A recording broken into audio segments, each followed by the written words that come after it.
La economía se empezó a mover. Acá te contamos cómo. Para entender cómo estamos reactivando la economía, tenemos que dividir el país en dos sectores: el área metropolitana de Buenos Aires y el resto del territorio.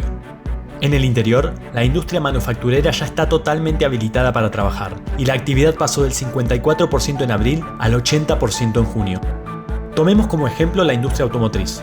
En abril se produjeron un total de 0 vehículos. 0.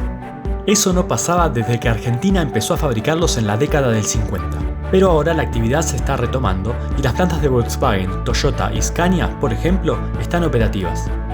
Y así pasa con muchos otros sectores. De abril a mayo, la actividad de la industria siderúrgica pasó del 20 al 72%, y en el sector del caucho, plástico y textiles pasó lo mismo. Una buena forma de medir si las empresas se están recuperando es ver el consumo de energía. Cuando las empresas dejan de trabajar, apagan sus máquinas y, obvio, consumen menos. Entonces, viendo cómo va aumentando el consumo, podemos ver si se están recuperando o no. Mira este gráfico. En esta columna tenés la demanda de energía. Este 100 representa lo que venía consumiendo cada sector en promedio antes de que empezara la cuarentena. Por ejemplo, el sector de alimentos usaba una determinada cantidad de energía antes de la pandemia, y cuando empezó el aislamiento mantuvo una demanda constante porque nunca se dejó de producir comida. Incluso hay picos donde se consumió más energía de lo que se usaba normalmente. La industria tabacalera, por el contrario, cerró de golpe, y mientras las fábricas no funcionaban, el stock se empezó a agotar. Cuando la producción se habilitó y se establecieron los protocolos de seguridad, la demanda de energía subió súper rápido. Y así con el resto de los sectores. La reactivación también llegó a los comercios. Al principio de la cuarentena estaban habilitados la mitad, y hoy ya está trabajando el 85%, y hay 20 provincias que llegan al 95%. Mira este otro gráfico. Estas barras muestran el porcentaje de sectores habilitados para trabajar en cada una de las provincias el 20 de marzo. Y estas, el 11 de junio. Básicamente, en la gran mayoría del país la reapertura se nota, y mucho.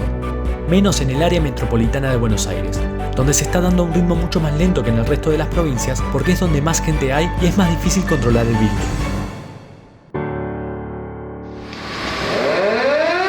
La reactivación económica empezó, pero los efectos de la pandemia se sienten y por eso multiplicamos la asistencia del Estado. En Argentina somos 45 millones de personas y 21 millones reciben ingresos por parte del Estado. Y este ingreso puede venir de diferentes lugares. Primero, del empleo estatal, que ocupa 3.2 millones de personas en los 3 niveles de gobierno, incluyendo docentes y médicos de instituciones públicas. Luego, de las jubilaciones y el sistema previsional en general, que tiene alrededor de 7 millones de beneficiarios. Y después, de otras dos grandes medidas que se tomaron en la pandemia. Por un lado, el ingreso familiar de emergencia, IFE. Son pagos de 10.000 pesos que llegaron a 8.4 millones de argentinos y particularmente a los que más lo necesitan. Tomemos como ejemplo el 10% más pobre de la población argentina. Con la asignación universal por hijo se asistía al 60% de este grupo de personas. Con el IFE se llegó al 90%.